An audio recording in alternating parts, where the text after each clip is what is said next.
Well, anybody got any questions today that they wanted to bring up? Go ahead, Andrew.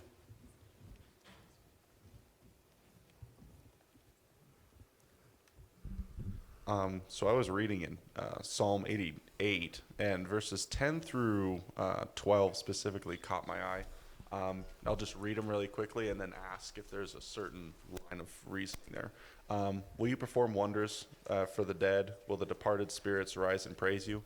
Will your loving kindness be declared in the grave, your faithfulness in Abaddon? Will your wonders be made known in the darkness and your righteousness in the land of forgetfulness? And I was curious, based off of like the general theme being proclaiming who is God and who, like, what is fantastic about him, to the dead and specifically in the grave. Are Abaddon and darkness and land of forgetfulness all kind of correlating to that same theme? Yeah, let me look at it real quick. There's a point that I want to make in context. Psalm 88, that was what, 10 through 12?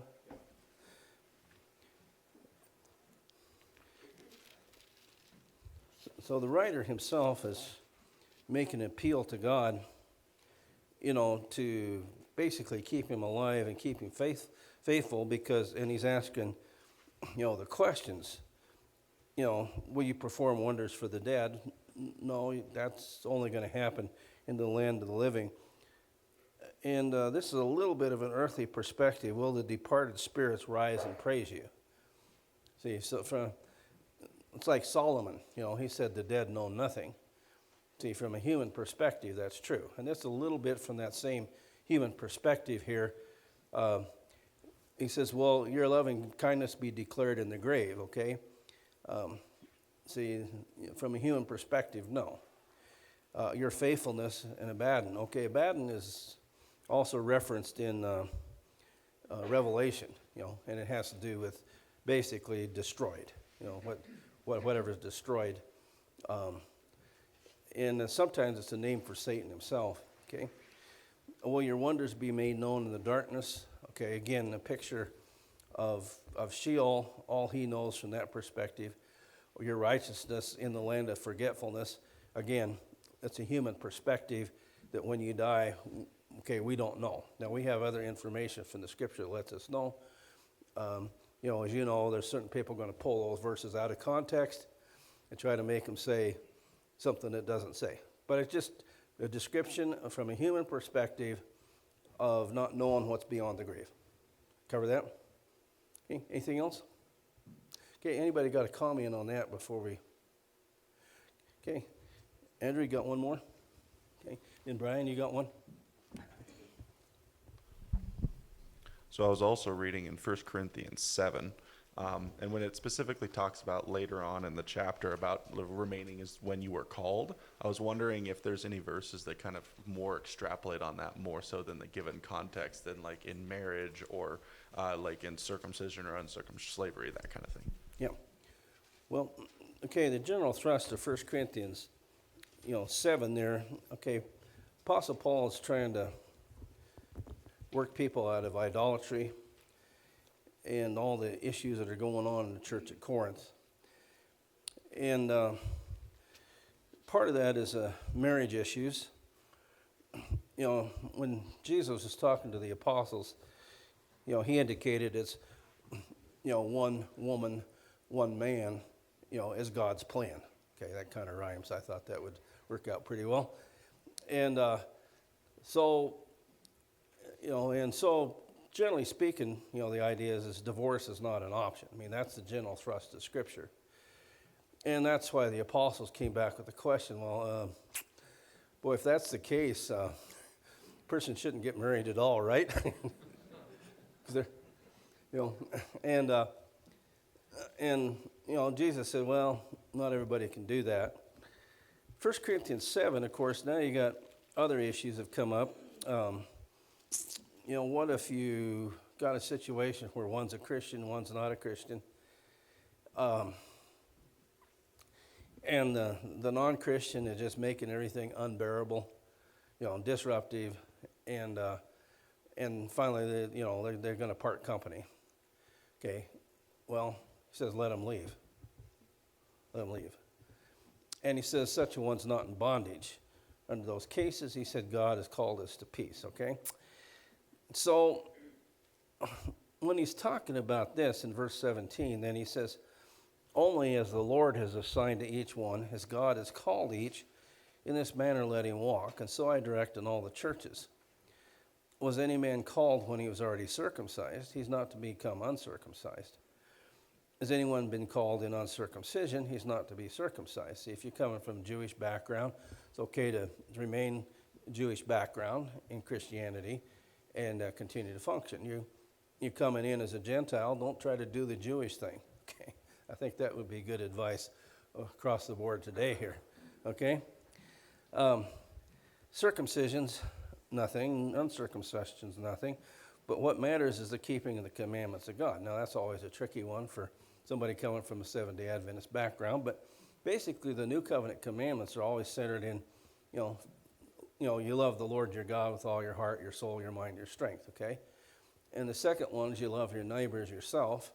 And then the new commandment that Jesus added is you love one another as I have loved you, okay?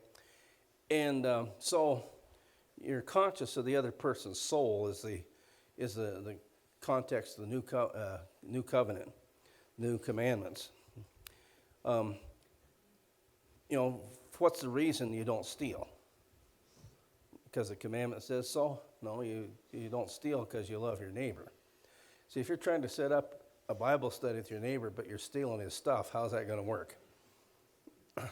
See, so because you love other people's souls and you're trying to get studies, you're trying to get them focused in the right direction, then you wouldn't want to do anything, see, that would detract from that. Everything you do, you'd want to add. So there's a totally different basis for keeping what was at the core of the commandments themselves, and that's what he's talking about here. Faith working through love is another way to put it in Galatians chapter 5, or a new creation in Galatians chapter 6. Says each man must remain in that condition which he's called. So, he's making the point that overall, that if you're married, don't try to get unmarried. If you're unmarried, you don't necessarily have to get married, okay? And that kind of is a theme that carries through. When it gets down to, verse,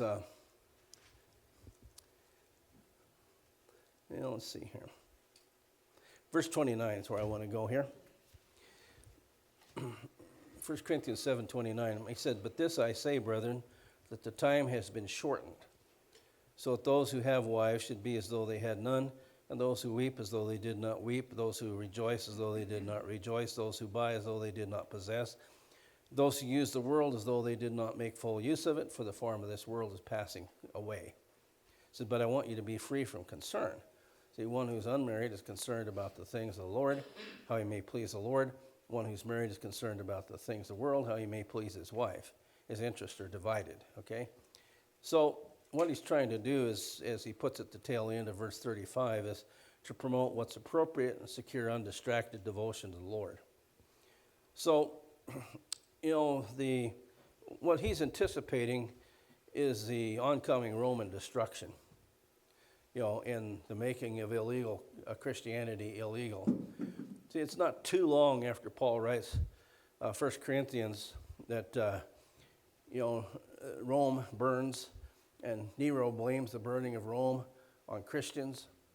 And you have a tremendous persecution of Christianity that begins. See, we're talking, say, 63, 64 AD, about the time on that. That's not a whole, that's like just less than 10 years after 1 Corinthians is written.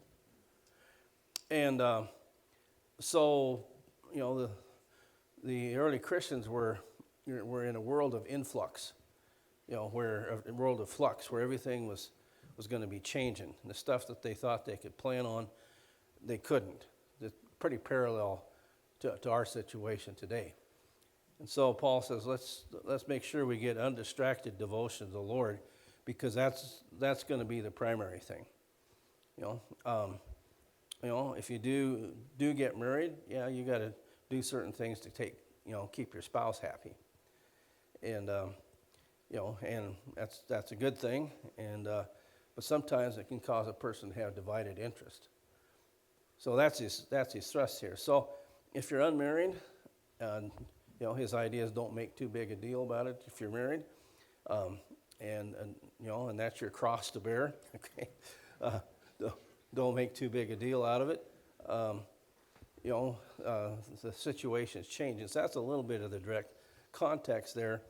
And so it's in that setting, let a person remain. If you're a slave, what? Remain a slave. If you have a chance to get free, great. But if you're going to be a slave, what? Be a good one. Okay, don't be an anarchist. Okay, the devil always uses anarchy. Anarchy is a prelude to tyranny. There's two things that work together to get you to tyranny: democracy and tyranny, and anarchy. And both of those are and they often work together, transition to tyranny. And so the Christian is not an anarchist. There's points where he says, okay, whether it's right to serve man or God, you be the judge. See, at some point if you got to serve God, you just serve God. And they say, okay, you can't preach anymore. Okay, what are you going to do? You can preach. They say you can't assemble anymore. What do you do? See, I think we learned our lesson, a couple of years ago. Okay, can't trust these guys. So they will attempt to shut us down. They'll use another excuse, monkeypox or whatever. They'll go the next step. They already made huge inroads in the mega churches and shutting down the attendance. There wasn't any conviction there anyway.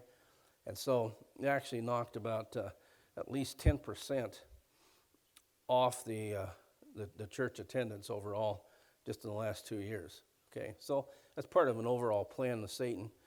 Okay, we've always said if we have to meet underneath a bridge for the Lord's Supper, we'll meet underneath a bridge. Again, the history of Western Europe is instructive here. In England, for example, everybody had to meet in a Church of England building, and that was the law. Some people, like William Penn, who was a Quaker, didn't want to meet in a Church of England building. So what they do is they padlock the other church buildings, denominational building. And so then the people would start meeting outside. Their word for it was convening. They were convening outside. So Parliament passed conventicle acts, making it illegal to meet outside. Okay? This is the history, that the founding fathers of America understood. And again, William Penn is significant here, just to touch a review for some of us. Penn was, when he was 16, he went to Ireland, and he was impressed with the Quakers. And, a Quaker meeting is really interesting because everybody's in a corner praying. There's, nothing going on. They're waiting for illumination from the Spirit. And definitely different than the Church of England.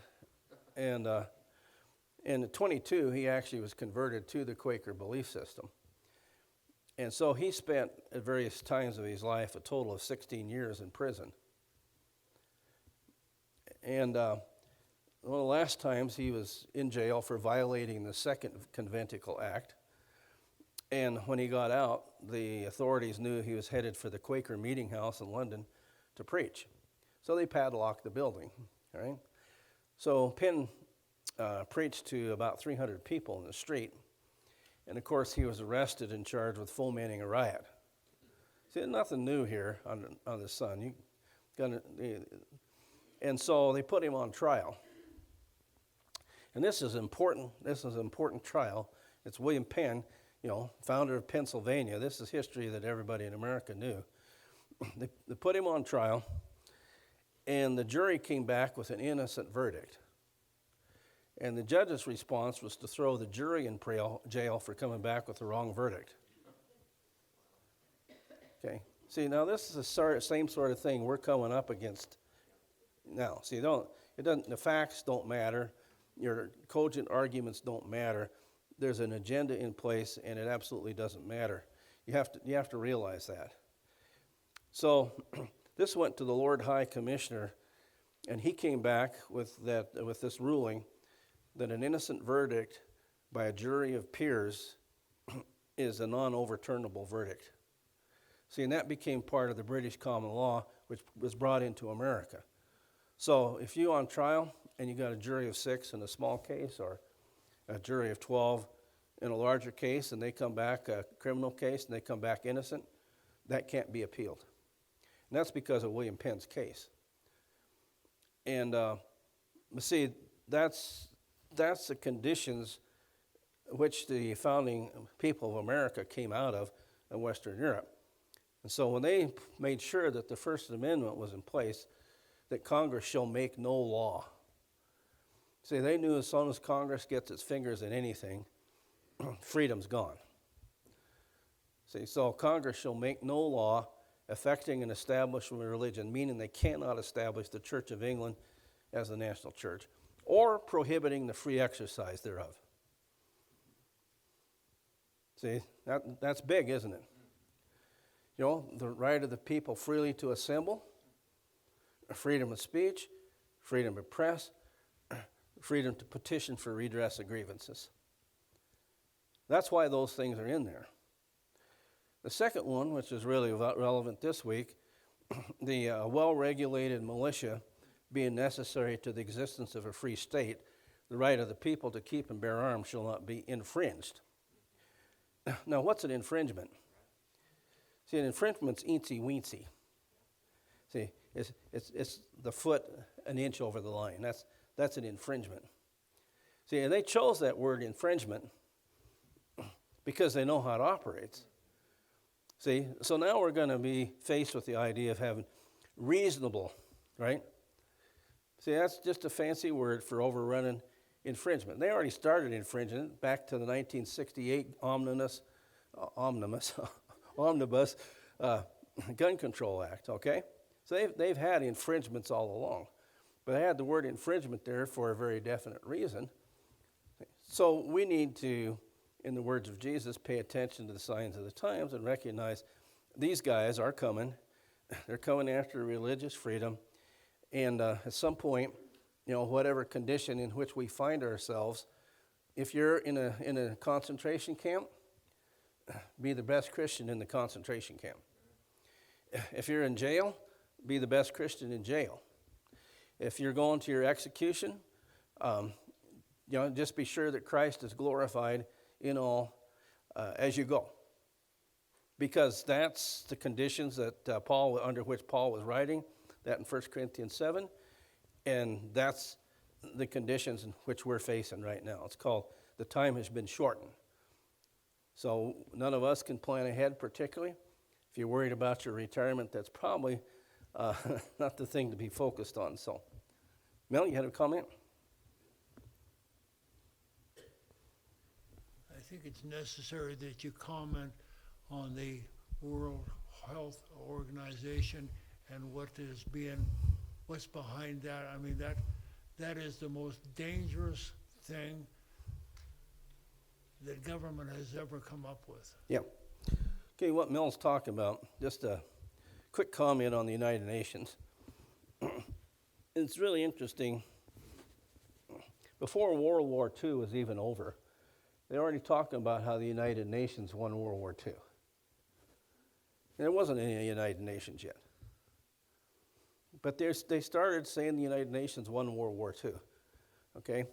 So at the founding convention in San Francisco, I think the year on that was 1947, the Secretary General for the founding convention of the United Nations is a guy named Alger Hiss. Alger Hiss was a communist and also Council on Foreign Relations member.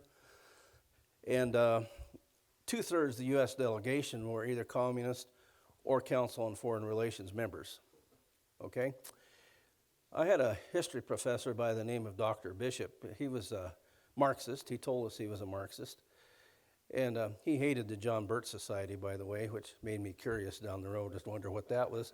But, you know, he talked about how the UN Charter was identical in form to the Constitution of the Soviet Union. So the United Nations from the beginning is a communist organization. So when they set up things like the World Health Organization, that is a communist organization. It's got nothing to do with health. It's going to use health issues as a means by which New World Order will be imposed on the global population. So lately there have been negotiations, what Mel's talking about, and the U.S. has submitted some amendments to that. And basically, the goal of this would be that the health care of every individual in the world would be controlled. Okay? And they're also extending that a little bit to control of food and food supplies. So like Mel talks about, this is tremendously dangerous. If you think you had difficulty, I remember there was a doctor in North Carolina. He was the head of one of their major regional hospitals, I think in the Raleigh-Durham area of North Carolina, big hospital. And the hospital board fired him for prescribing what he thought was necessary in a COVID case. They fired him. And he just flat said, when the government can step between you as a doctor and your patient, he said, you have lost health care. You've lost medicine. He said, I'm fighting this in courts. Okay, that was just because of what was done nationally. You get the World Health Organization involved, then you've got no ability to reason, fight back, or anything else. See, so that's all part of the global. See, in other words, you are looking at pincers coming from every direction for the destruction of the freedom of every country and every individual in the world right now. Okay? And you need to process that. And like Mel said, if they get all of these things through that the World Health Organization is proposing, and they're going to, I mean, they may take a little detour around it because of some pushback here and there, but they get those things in motion, your health will be controlled. Your health care provision will be determined by the World Health Organization. That means you don't have any. Mel? You know, Biden is part of this Yep. agenda, and one of the things that in it is the World Health Organization, who will be the ones who create the virus, okay, and distributes it among the nations, okay. They are able to, they have the power to declare an emergency. World It's up to emergency. them Yep. to whatever the description of an emergency is. And that emergency they can say, okay, you can't go to Canada, Canada can't come to here. You can't go to North Dakota can't come to here because you're going to spread the virus.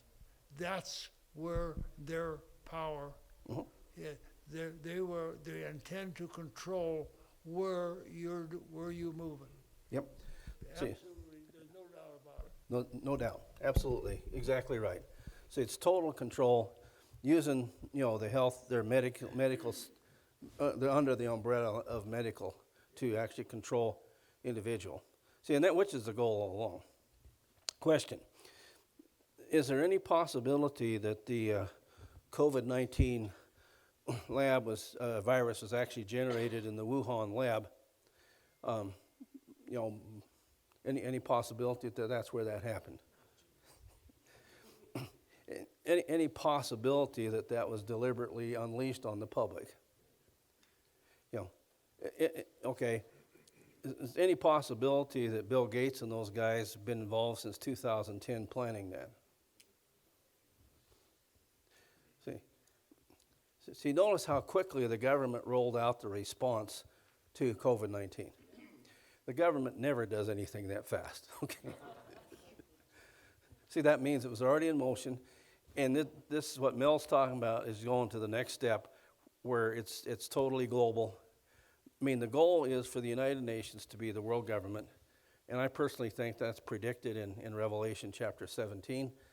And but that's, again, we got to process that. In other words, do what you got to do now while you got time. Yeah. Further comments on that? Yeah, Mike? I'm getting to you, Brian.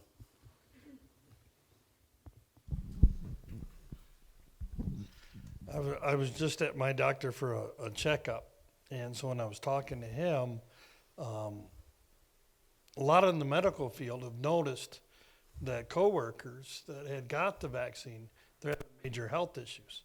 So I just mentioned it to him. He's like, "Oh, my business has jumped up like 300%."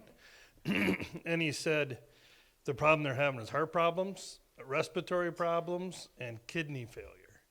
And he said, "This is genocide." That came right from a doctor. He said this is purposeful. But on the other hand, think about it when GM says they're only going to make electric cars. Well, how far can you go on an electric car? 400 miles. You couldn't go to Billings and back. So then they just eliminated, you're not going to North Dakota anyways. Yeah, it's a good point.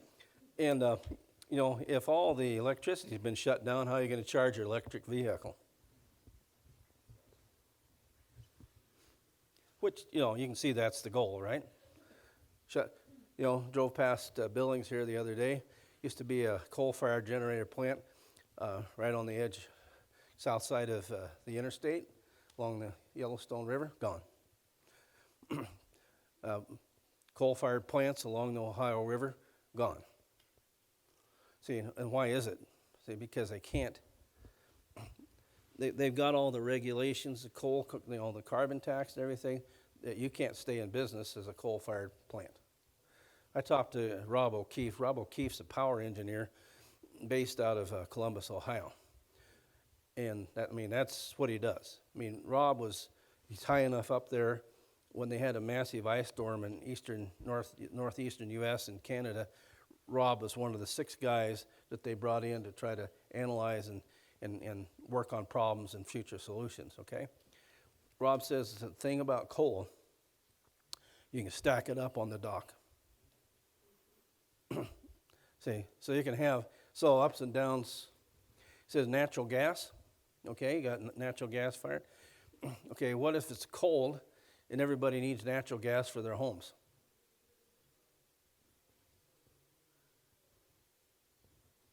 Okay, and there's not enough natural gas for the generator, right? He points out that's a realistic problem. Okay, could have had nuclear power, right? They shut that down. See, coal is gone. See, natural gas. And did you see where a company in Wyoming got fined $80 million for the eagles that the wind turbines are killing?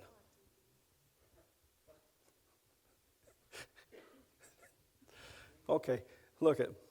See, there's an agenda to drive us down to foot traffic and be totally controlled.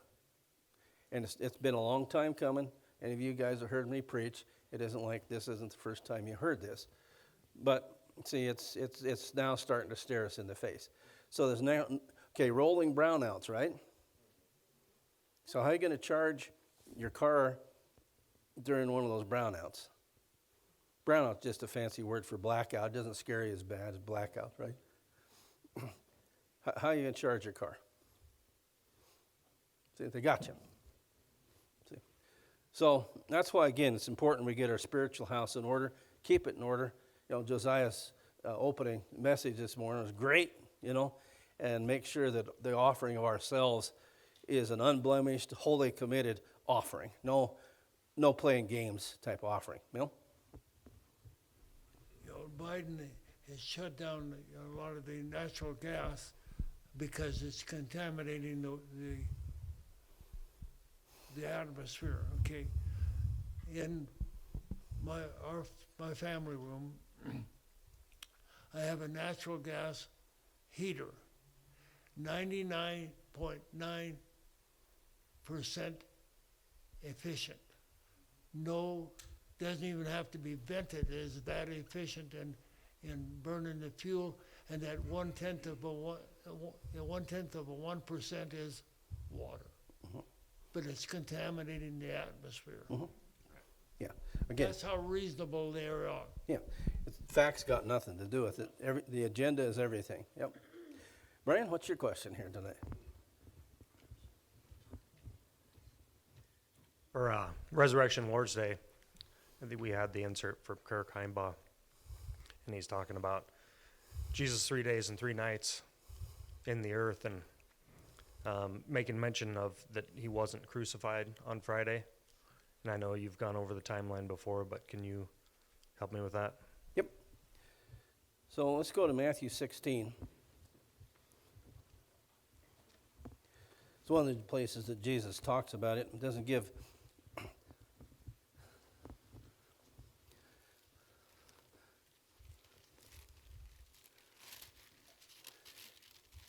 Matthew 16, bringing this up for an obvious reason here.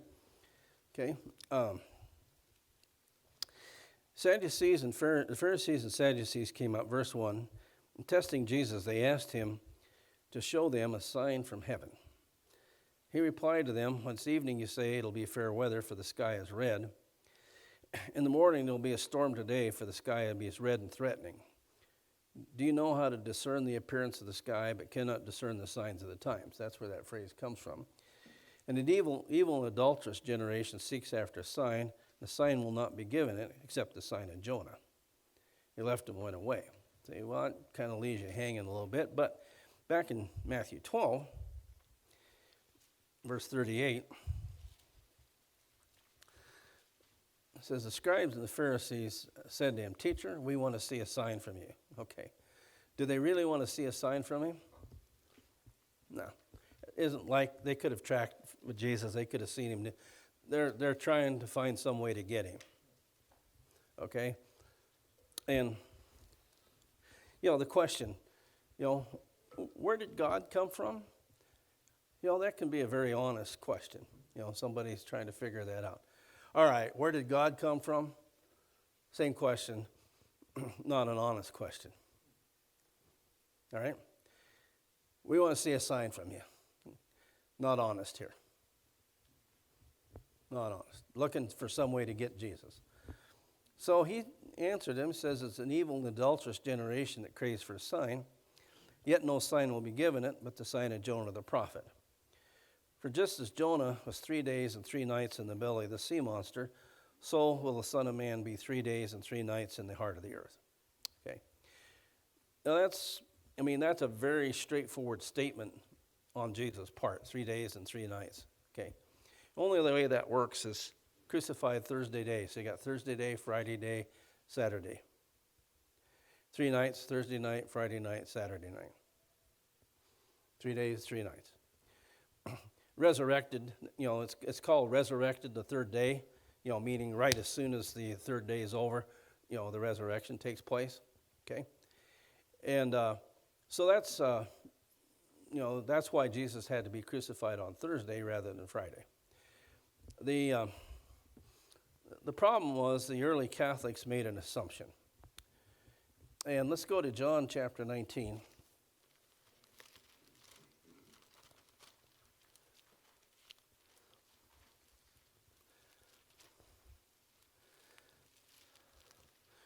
See, and Catholics made a lot of assumptions that became the fabric of people's belief system. Like worship, for example. They changed the Sabbath from Saturday to Sunday, and then, they set it up so you worship on the first day of the week. See, all of which is bogus from beginning to end, all right? Verse 31, John 19:31, "Then the Jews, because it was the day of preparation, so that the bodies would not remain on the cross on the Sabbath, for that Sabbath was a high day, asked Pilate that their legs might be broken, they might be taken away." So they're going to make sure Jesus is dead and the other thieves are dead before sundown, because they want the bodies down off the crosses, because the Sabbath is going to begin at sundown. Okay. Now, surface reading say, okay, well, that means this is Friday afternoon, and the Sabbath is going to start at sundown, okay? But that neglects some things, okay? Let's go to Exodus 23.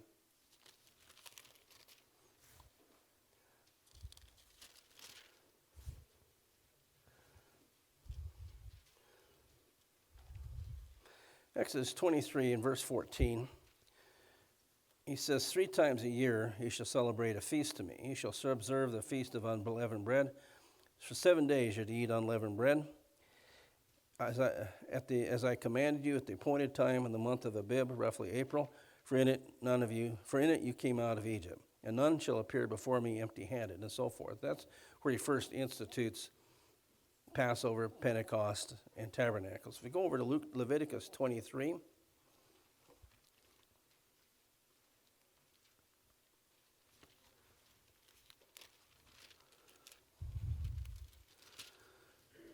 Okay, Leviticus 23:4. These are the appointed times of the Lord, holy convocations, which you shall proclaim at the times appointed for them. In the first month, on the 14th day of the month, at twilight is the Lord's Passover. Then on the 15th day of the same month, there's the feast of unleavened bread. For 7 days you shall eat unleavened bread. Now the first day you shall have a holy convocation. You shall not do any laborious work. 7 days you shall present an offering by fire to the Lord. The 7th day is a holy convocation. You shall not do any laborious work. So the point being, the first day of Passover is a Sabbath also. It's not the regular Saturday Sabbath, but it's a Sabbath. No work's going to be done, okay? So what you had was the crucifixion takes place on Thursday. Sundown Friday is the beginning of the first day of unleavened bread, which is a Sabbath. Then you have the regular Saturday Sabbath. And then you have Jesus' resurrection. Okay? So when they just saw a Sabbath, they're going back to John 19. It's just kind of interesting phraseology here. So they just assume, okay, the body's got to be down off the crosses before the Sabbath, okay? But the parenthetical statement here in verse 31, for that Sabbath was a high day. Well, it wasn't your regular Sabbath. You wouldn't call a regular Sabbath a high day. See, that's the special Sabbath connected with Passover. See, so that's how the Thursday, Friday, Saturday, 3 days, Thursday night, Friday night, Saturday night, 3 days and 3 nights in the heart of the earth plays out. So further comments there, Brian? Anybody else want to comment on that? Yeah, man.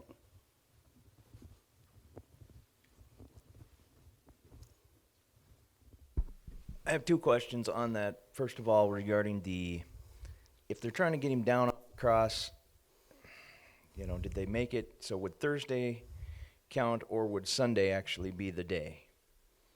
That would be kind of my first question on that. And then secondly, with regard to the appointed times that this was to be taken, I've always wondered a little bit why Jesus with his disciples took, the Passover meal.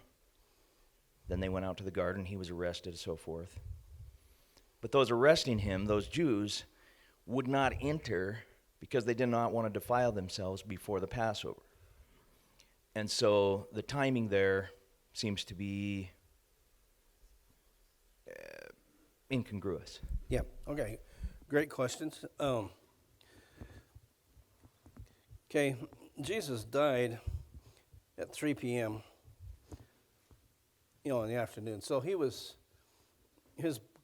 body was still on the cross, but his soul and spirit had already gone. So I think that's what counts as one of the 3 days. 3 days and 3 nights in the heart of the earth, okay?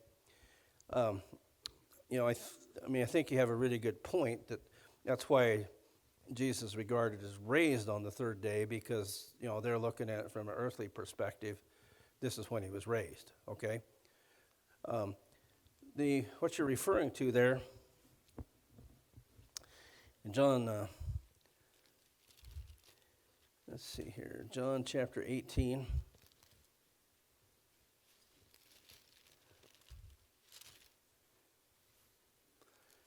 Verse 28. So they led Jesus from Caiaphas into the praetorium. It was early they themselves did not enter into the praetorium so that they would not be defiled, but might eat the Passover. Okay? So you can see the guys that are bringing Jesus to Pilate have not eaten the Passover meal, and yet Jesus and the apostles had eaten the Passover meal the night before. Okay? So, okay, the question is, how does that work? As near as I can tell in my research, the Pharisees observed the Passover at a little bit different time than the Sadducees.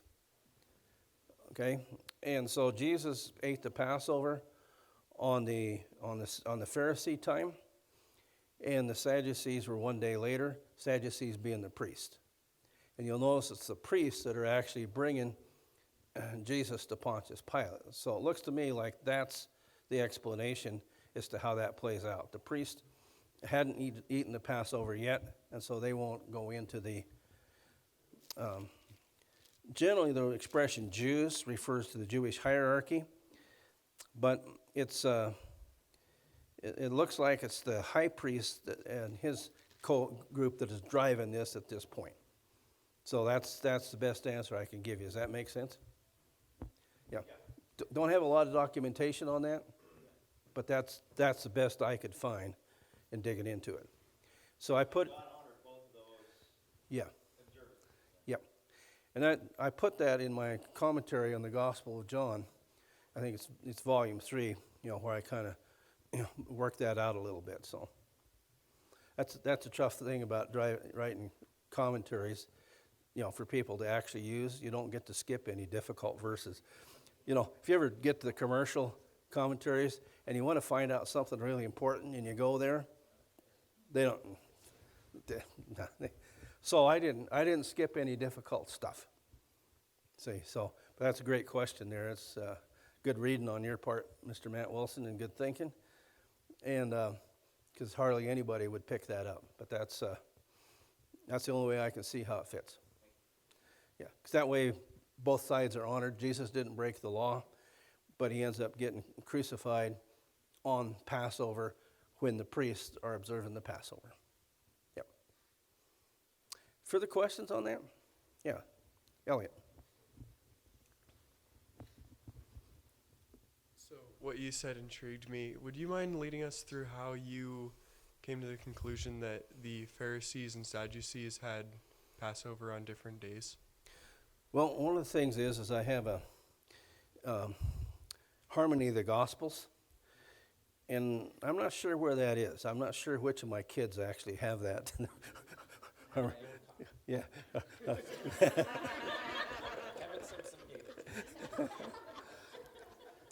So they did a pretty good job researching that, and I know it's blue, and I know, but I can't lay my paws on it right now.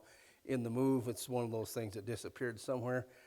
It's probably in the bottom of a box in a storage unit somewhere, where that documentation is. So, but you can talk to Mr. Luke Wilson, see if it's in his, and see if you can borrow his Harmony of the Gospels. I own mine for that reason.